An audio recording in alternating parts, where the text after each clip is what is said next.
se otrok odloči za balet, je to njegovo željo potrebno sprejeti in spoštovati. Ne glede na to, ali je to dekle, ali je to fant, torej ali je hči, ali je sin.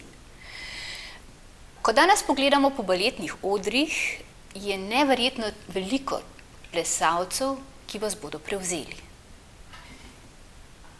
Leta in leta je manjkala ta moška energija, ta moški pristop k sporočanju in danes ga imamo.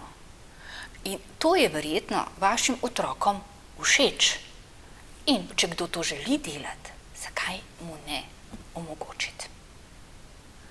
Jaz bi svetovala staršem, da naj ne bremzajo otrok, če želijo na balet. To je namreč redek dar in včasih lahko bi rekli, to je dar usode, narave ali bogov, česarkoli, ali pa celo dediščina, mogoče kakšna babica plesala, pa se sploh ne ve.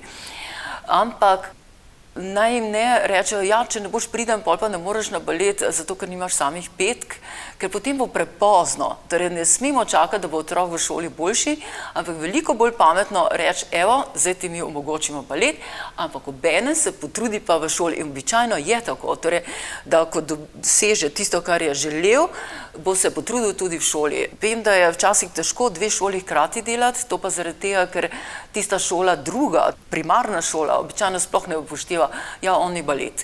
Rečejo kar tako, vendar pa je bilo zelo težko dokazati, da je toliko in toliko ur treba še popoldan delati in rezultat je bil pa navadno odličen.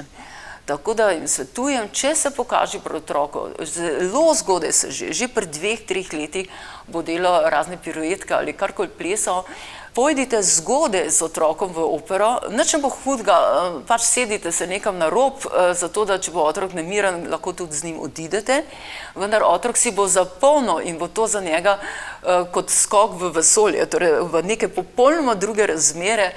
In tudi tak majhen otrok si lahko zelo dobro zapomni tisti prvi obisk in je lahko usoden.